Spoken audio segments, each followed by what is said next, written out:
Hello, beautiful goddesses. So as women, we are deeply feeling beings. I don't know about you, but the level and depth of feeling that I can feel sometimes scares me because it goes so deep in the spiral of emotion that it sometimes feels like I can be stuck there forever. But with the nature of emotions as waves, what I know now is that the emotions will always pass. And what I also know is that some emotions are emotions we want to cultivate, understand, and follow the map that they are drawing for us about life. And some emotions are emotions we do not want to indulge. Why? Because they are emotions that don't serve us. They are emotions that drop our frequency. They are emotions that don't allow us to really step into the highest possible version of our being and of our superpowers as women, which actually does come from emotion. So the ones that do not allow us to really understand ourselves better, the ones that color our world in grays and colors we do not want to be coloring our world, are ones we just want to pay a bit more attention to and notice when they come up so that we do not, again, overindulge, because after all, what we want to do is indulge the one that feeds our soul, not the one that harms our soul, all right? So the first emotion that I wanted to talk about is the emotion of regret. You know, when you do something and you're like, oh no, why did I do that? And then you start to think about that for days and days and days, and you're just beating yourself up about it, and you're wondering what you could have done differently, and you start to play the scene in your head and what you could have said differently, and if I had done it a different way, and if I had made a different choice, and if I had done this, and if I had married a different person, and if I had chosen a different career, if. Now, ifs are beautiful for the future. You're considering all the possible timelines. 1, 2, 3. Great. But the if of regret, of regretting what has happened in the past, is a truly waste of your time, your energy, your mind, your love, your self-respect, your self-love. All of these get wasted in the energy of regret, which is looking backwards in time and wishing you can change something. And here's the thing, until they invent a time machine where you can step in the time machine and revisit the path, then this is not something you'll be able to change. So stop wasting your time thinking about it, because the regret happens here, right? The regret happens here. The heart never regrets. The heart always knows how to accept and surrender to what is. And sometimes I make the stupidest decisions. Sometimes I do the stupidest things. And yet, that doesn't mean that I sit and sulk and regret. And if ever I catch myself doing that, because again, I'm only human, then I'll stop that current of regret and make sure that I rewire it towards maybe self-forgiveness. Maybe choosing how I would do it differently in the future. Maybe understanding myself, my behavior, my traumas, my patterns better. So can you take that same event and transmute how you're relating to it so that it can serve you, rather than regret, which makes you drop in your frequency, which makes you hate yourself, which makes you disempowered, powerless, like there's something you want to change and you can't.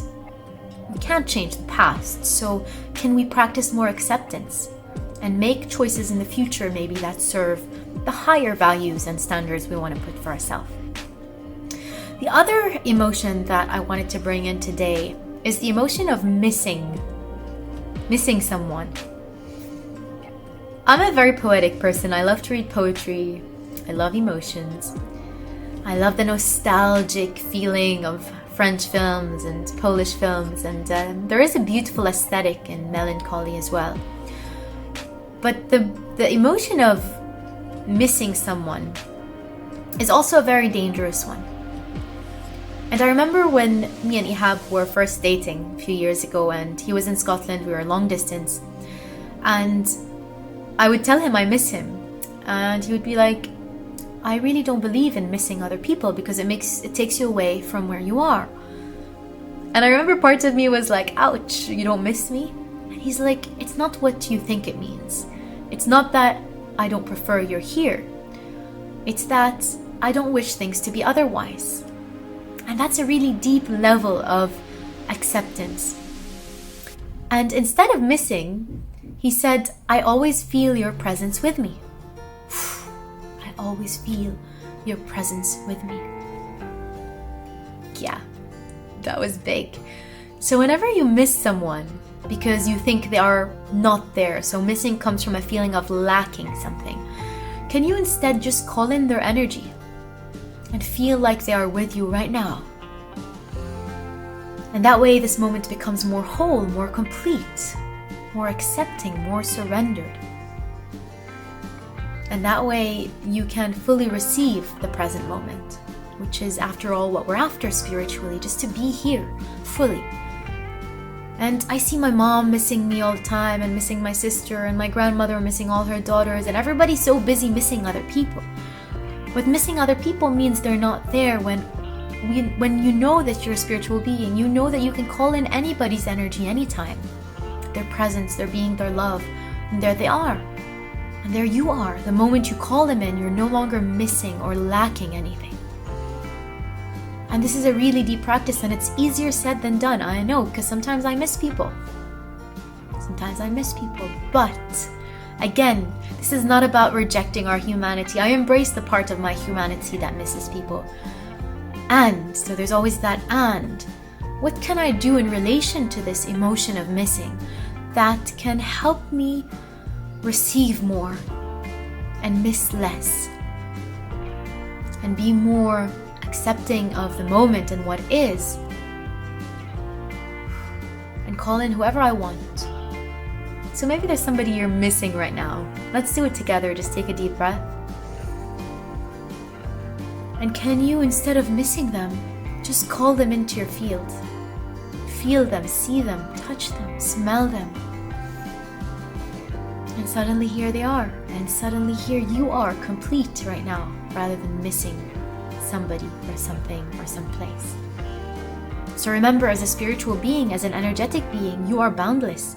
You can be anywhere, anytime. When you close your eyes and open the doors of your imagination, you can literally travel to wherever you want to be. So use that gift. Use that superpower. Use that clairvoyance or that psychic capacity to see whatever you want to see, to open the windows of your mind. All right, for our final emotion that we want to avoid at all costs, because as we said, being a woman, we feel a lot, and when we allow our feeling, we're not like men where we can, or in the masculine, that can bring an emotion and go back to center. We immerse ourselves in the ocean of the emotion. And so the third emotion that I really want us to pay attention to, and be aware when it shows up and how it shows up. And I see it showing up in so many of the women I work with and coach, because this is such a human level that applies to every woman, whether you're successful or you're not, or you're young or you're not. This is something that applies to every woman in the community, which is the emotion of worrying. And this is something that we inherited from our mothers and our grandmothers, because this is something that we have witnessed a lot in our world.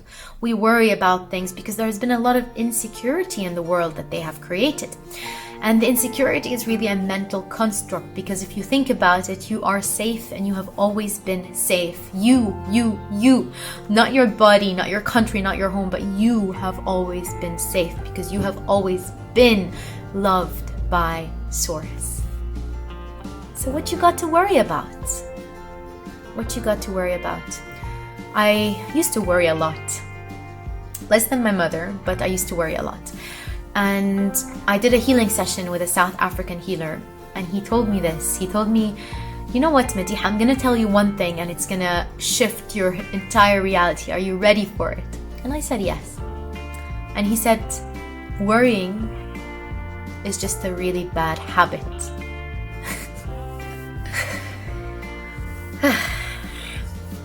Yeah, so it's just a bad habit you've been cultivating, you've been allowing, you've been given permission to, because you thought that's normal. It's just, I worry, so what? But when you worry, how do you feel? Again, you feel fear. Fear is how you're able to be manipulated by the system.